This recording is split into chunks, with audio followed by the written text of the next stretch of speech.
주하, 책 내용대로 말씀드릴게요. 부자의 그릇이라는 책 내용을 보고 주식에 빗대서 설명하면 톱니바퀴가 한번 어긋나기 시작하면 파멸은 정말 순식간이란 걸 절실하게 깨닫는 순간이었다고 합니다.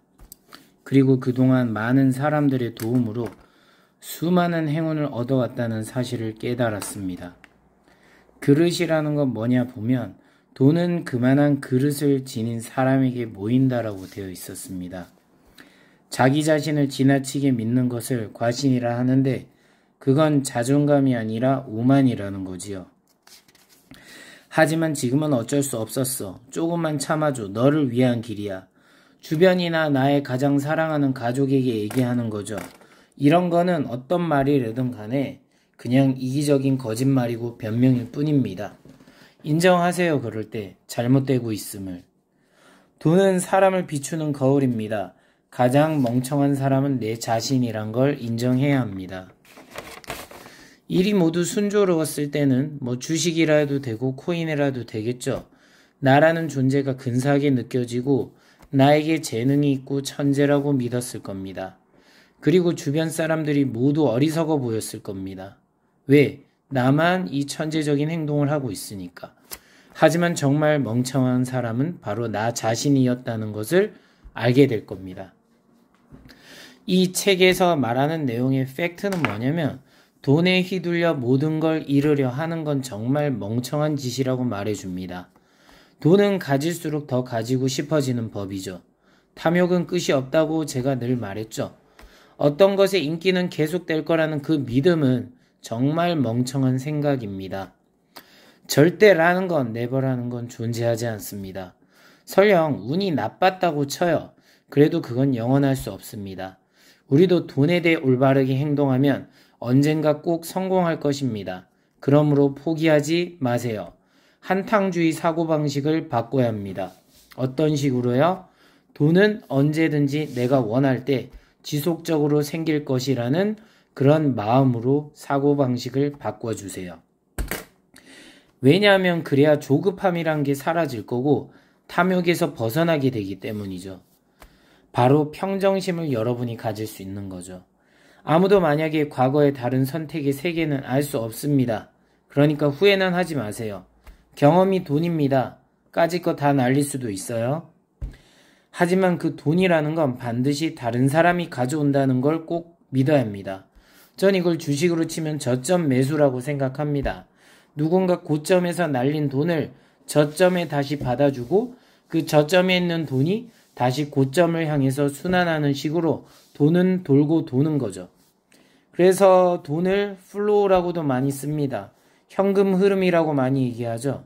사업하시는 분들은 많이 알 겁니다. 흘러가는 물을 일시적으로는 소유할 수 있다고 하더라도 그걸 언제까지나 소유하지는 못하는 법입니다. 지속적인 소유가 제일 어렵다고 늘 얘기했습니다. 그래서 부자란 건 뭐냐? 돈을 반드시 누군가에게 맡기던지 빌려주던지 투자하려고 행동하는 사람을 말합니다. 그때 중요한 건 누구를 선택하느냐가 관건입니다. 즉 여러분이 할 행동은 종목 선택이나 부동산 선택이나 투자 대상을 얘기하는 거겠죠. 그래서 부자는 자신의 돈을 반드시 그 금액에 어울리는 그릇을 가진 사람에게 준다는 걸 알아야 됩니다. 그렇게 되면 결국 10배건은 기본입니다. 자, 이 책의 하이라이트 내용을 말씀드리면 노인이 묻습니다. 자네의 딸 아이코는 많이 아파서 입원했다고 하는데 안 만나냐고 하자. 아내와 이혼한 지 오래고 파산을 한지라 안 찾아보는 게 오히려 금전적으로 국가 지원을 받는데 유리하다고 얘기하면서 답변을 하자 노인이 꾸짖었습니다. 전 이때 GJDOC에서 정재용 씨가 떠오르더군요. 자, 자네는 언제까지 돈에 지배당할 셈인가? 하고 노인이 말했습니다. 그랬더니 하지만 이제 와서 무슨 낯짝으로 만나겠습니까? 돈도 주지 않는 아빠가 무슨. 그러자 노인이 말했죠. 아직도 어리석은 소리만 하는군. 자네는 진짜 바보가 될 셈인가? 자, 이렇게 말을 했습니다. 사람이라는 건 돈의 지배에서 벗어나려면 주변부터 돌아봐야 합니다. 그것이 바로 사람으로부터 되는 거죠. 우리는 보통 기브 앤 테이크 법칙을 얘기하는데 실제로 기브 앤 테이크 법칙은 존재하지 않습니다. 내가 A라는 사람에게 줬다고 해서 그걸 다시 A에게 돌려받는 게 아니라 C라는 사람에게 돌려받을 수 있다는 거죠. 자, 노인이 말했습니다. 당장 지금 딸이 수술 받는 병원으로 가게. 자, 돈으로 해결할 수 없는 일도 있다. 그럴 땐 몸으로 해야 한다. 라고 말했습니다.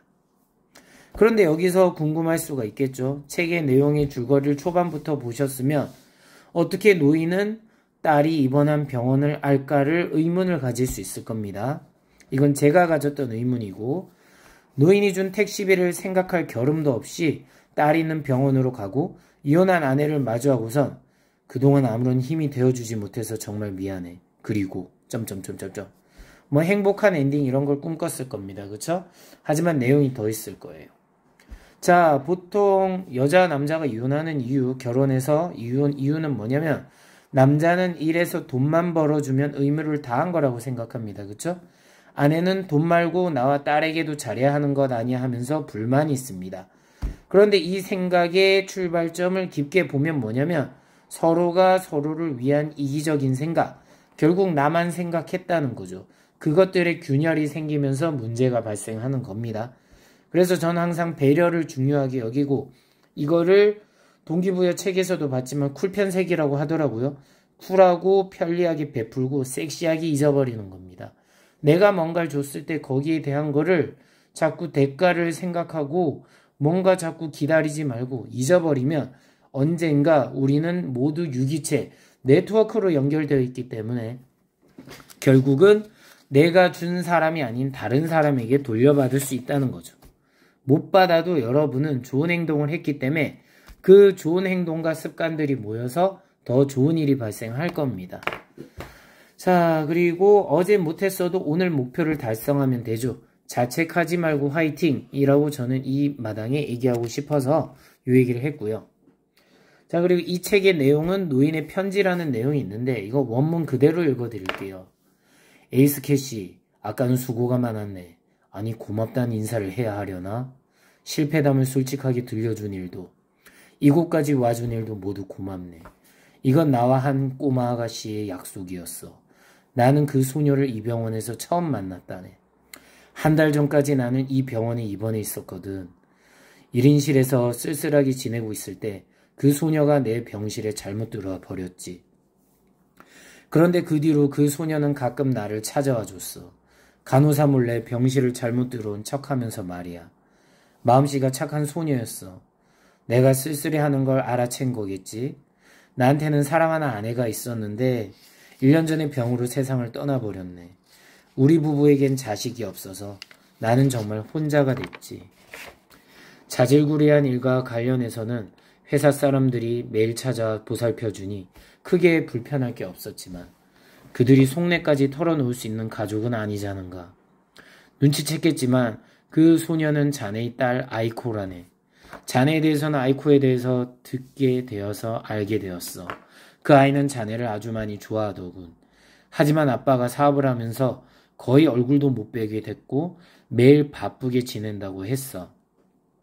그 이야기를 들으면서 나는 자네에 대해서 유추했지. 분명히 돈의 지배를 받고 있을 거라고. 아이코는 매일같이 자네가 찾아오길 기다리고 있었어. 그런데도 나는 아이에게 아무것도 해줄 수 없어서 마음이 아팠지. 나같이 외로운 노인에게도 이토록 자상하게 대해주는 아이를 실망시켜서는 안 된다고 생각했어. 여기서 보면 알지만 인간은 강요가 아니라 자발적인 선택으로 움직인다는 거죠. 그래서 태어날 때 아이코와 약속했다네. 네 아빠를 반드시 이곳에 데려오마라고. 그 무렵 아이코의 병세는 하루가 다르게 악화되고 있었어. 나는 태어난 후 모든 수단을 동원해서 자네를 찾았다네. 나도 자네와 같은 사업가일세. 수없이 실패를 했지만 그때마다 배우는 게 있었고 이윽고 커다란 성공을 하게 됐어. 돈의 지배를 받은 적도 많았지만 그 지배에서 벗어나면서 비로소 성공을 손에 쥐게 됐다네. 이제 알겠는가? 성공에 필요한 건 도전 정신과 경험이지 돈이 아니란 말일세. 전 이거를 맨날 소액 매수해보라고 얘기했습니다. 그쵸? 다양한 종목을 소액 매수하라고 했죠. 그리고 여러 가지를 경험할 수 있는 환경도 아주 중요하고 자네는 그 환경을 스스로 망가뜨렸네. 하지만 자네가 크게 잘못한 일은 없어. 다만 조금 서툴고 운이 없었을 뿐. 그래요. 여러분의 잘못은 아닙니다. 자네는 그 경험을 가지고 어떻게 할 땐가. 설마 그대로 무덤으로 가져갈 생각은 아니겠지? 저도 이 부분에 주식쟁이로서 아주 높이 삽니다. 나는 실패를 경험한 사람을 높이 산다네. 실패란 결단을 내린 사람만 얻을 수 있는 거니까. 그쵸? 이게 핵심이죠. 다시 한번 사업을 해볼 생각은 없나? 내 회사에도 외식 부분이 있네. 원래 음식으로 시작해 키운 회사지. 그중 한 곳을 맞아서 경영자로 재기해보지 않겠나? 우리 회사에서 일하면 빚도 조금씩 갚아갈 수 있을 거야. 무엇보다 아이코를 더 이상 슬프게 하지 않았으면 하네. 자네에 대해선 이미 알아봤어. 그만하면 경력은 충분해. 하지만 자네는 돈이 지닌 신비한 힘을 너무 모르더군. 그래서 자네에게 돈에 대해 조금 가르칠 필요가 있었지. 마음을 열고 내 이야기를 듣는지 여부가 자네의 입사 시험이었네. 실제로 지금 줄거리 말 안 했지만 노인과 이 남자가 어느 날 벤치에 만나서 대화를 하는 내용으로 이 소설이 시작되는 거죠. 그리고 병원에 이렇게 찾아옴으로써 자네는 인간관계의 새로운 문을 열게 된 거야. 때로 여러분들이 인간관계로 상처를 받았다면 새로운 인간관계로 풀어나가면 되는 겁니다. 대신 여러분이 깨달았다면 말이죠. 내일부터 아래 쓰인 사무실로 와주기. 이분은 실제적으로 여기 조커라고 편지를 썼는데 엄청나게 크게 성공했고 이 사람한테 맡기는 거는 달걀말이 가게로부터 경영주를 할 수 있게끔 점장 역할을 하면서 하나하나 가르칠 계획입니다. 그리고 여기서 핵심이 나옵니다. 그동안 불운을 한탄하고 주변을 원망하며 아무것도 시도하지 않고 허송세월을 보낸 나 자신이 내심 한심했었다. 이건 이제 은행원이었고 사업을 했다가 말아먹은 에이스케가 한 말이죠. 나는 돈의 지배를 받아서 주변이 보이지 않게 됐다는 말의 진정한 의미를 비로소 이해하게 됐다. 자, 돈의 지배를 받지 말란 얘기가 무엇인지 여러분들도 곰곰이 한번 생각해 봤으면 좋겠습니다. 노인이 정체를 밝히지 않은 이유는 뭘까요? 그분이 말했습니다. 비장의 무기는 마지막에 쓰는 것이다. 여기서 알겠지만 비밀의 위대함이라는 거죠. 행복은 아주 가까운 가족부터 챙기면서 그 울림이 점점 커지는 것, 그것뿐이라고 저는 생각을 합니다. 이건 주식쟁이의 생각이에요. 마치면서 자신의 그릇을 키우고 돈과 인생의 주인이 되는 법, 저점 매수, 고점 매도인 이유는 돈에 휘둘리지 않기 위해서입니다. 제 생각이에요. 돈은 그 사람을 비추는 거울이야. 빅데이터가 중요한 이유. 빅데이터가 지금 발달하고 있잖아요. 개인의 사고와 행동의 결과가 그대로 드러난 산물, 바로 영수증이죠. 여러분들이 돈을 소비할 때 그 영수증의 데이터를 보면 그게 빅데이터인데 그 빅데이터가 뭡니까? 여러분의 가치관이 반영된 거죠. 당연히 우리의 사고방식에도 크게 영향을 주는 게 빅데이터입니다. 그래서 빅데이터를 알면 그 사람의 모든 것을 안다고 얘기할 수 있죠. 예를 들어서 저금을 한다. 그럼 돈 관리 능력이 뛰어난 사람이고 음반을 한다. 그러면 음반을 많이 사면 음악과 취미생활을 중시하겠죠. 그쵸? 그럼 제가 볼 때는 엔터테인먼트 주에 관심을 가지면 좋겠네요. 하지만 고점 매수는 지양해라 라고 얘기하고 싶고 높은 수익을 냈다. 그럼 오랫동안 실력을 갈고 닦으며 열심히 노력한 겁니다. 오랫동안이란 말이 들어가야 되는 거죠. 짧은 기간 동안 유행으로 했다? 결국 그릇이 안 돼서 다시 빠져나갑니다. 때로는 내가 가진 것보다 더 많이 빼서 나가게 되죠. 왜? 내가 탐욕을 불어서 대출이나 주변 지인에게 돈을 빌리거나 가족에게 돈을 빌렸다면 당연히 더 큰 마이너스가 돼서 빠져나가는 거죠.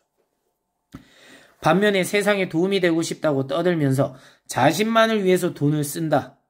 그러면 결국 뭐예요? 그 사람의 말은 설득력이 없습니다.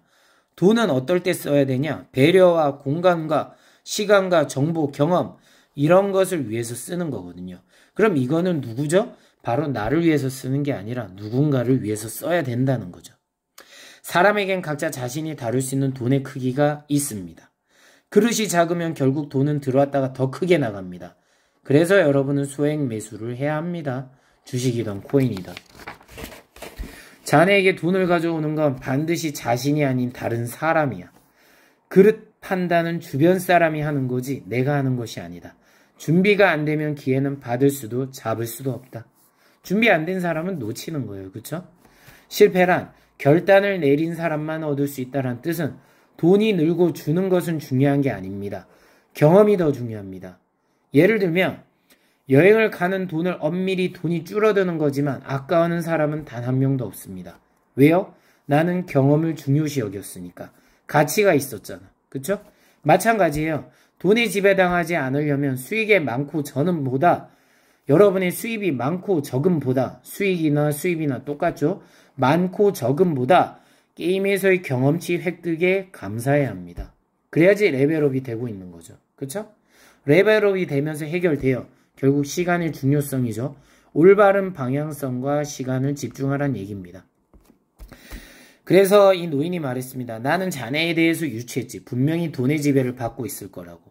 돈의 지배를 받는 형태가 뭔가요? 돈에 맞고 적음을 따지는 것. 사회적 지위, 가정, 사랑, 우정, 인생의 성공과 실패 여부를 심지어 행복감까지 돈에 맞고 적음으로 따진다.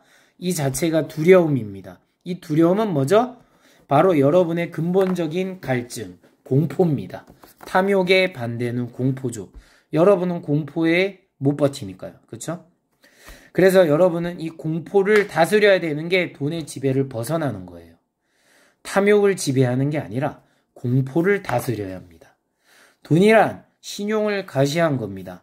여러분들이 말한 신용이란 건 바로 돈이란 건 시각화된 거예요. 신용에 대한. 신용은 뭐냐? 사람을 믿고 이런 얘기가 아니라 기회가 많이 제공되는 걸 얘기해요. 여러분에게 더 적절하게 기회가 제공된다는 거죠. 지난 행동들의 결과물이고 지난 행동은 하루하루 사고해온 결과란 걸 잊지 않았으면 좋겠습니다.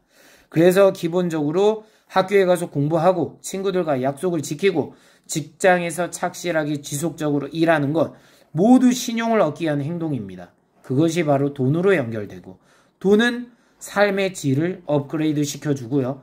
그것이 더 나은 인격과 돈의 교양을 만들어줍니다.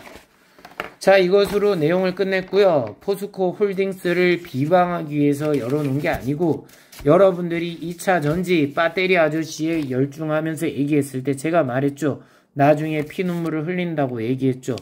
그 얘기를 하는 것 뿐입니다. 단지. 포스코 퓨처엠도 이래 된 거 아시죠? 불과 이게 1년 2개월 전 얘기예요. 그쵸? 가장 고점 때는 여러분들 너무 좋았죠. 근데 어떻게 됩니까? 이렇게 박살나요. 그쵸? 이렇게 박살나면 아주 오랫동안 저 고점을 탈환 안 해주면 여러분은 어떻게 할 겁니까? 지금 물타기를 해서 저점에서 반등을 해서 빠져나올 겁니까? 아니면은 그냥 내비둘 겁니까? 아니면 저점 매수하면서 계속 물을 탈 겁니까? 아니면 아무것도 안 하겠습니까? 저라면 제 선택이 정말 잘못됐다고 하면 아무것도 안 하겠습니다. 왜냐? 잘 되면 좋겠지만 잘 안 될 때는 더 고통이거든요. 아무것도 때론 안 할 때가 여러분에게 가장 큰 성과를 낸다는 것도 잊지 않았으면 좋겠습니다. 왜? 여러분이 사는 순간에 여러분은 돈에 지배당할 거거든요. 그만한 그릇이 안 됐잖아요. 그래서 늘 제가 방송하는 핵심이 뭐였습니까? 공포에 사고 탐욕에 팔아라. 그쵸? 근데 대부분은 탐욕에 사죠. 왜? 그때 좋은 얘기가 많으니까. 그때 다 좋아 보이고 실제로 나에게 수익을 주니까 너무 빠른 성과에 취하는 거죠. 제가 꾸짖을 갈을 쓰겠습니다. 갈! 하지 마세요. 그런지. 결국 여러분은 더 크게 데이고 잘못했다간 이 시장에서 퇴출당하면 여러분의 인생은 10년이 후퇴할지 20년이 후퇴할지 아무도 장담 못합니다. 추석 때 무거운 얘기해서 죄송한데 제가 구독자님께 해드릴 수 있는 배품은 여러분들을 자중시키는 겁니다. 탐욕에 여러분들이 돈을 조금 더 버는 거는 알아서 잘 하시고 여러분이 돈을 잃지 않게 하는 게 그게 저의 역할이 아닐까 생각을 합니다. 어떤 주식이든 간에 마찬가지예요, 여러분들. 너무 고점에 사지 마세요. 그걸 왜 고점으로 올렸을까 생각하면 뻔한 거 아닙니까? 사기꾼이랑 뭐가 다릅니까? 합법적 사기일 뿐입니다. 추석 전까지 모두들 고생 많으셨습니다. 좋은 밤 되세요. 주밤.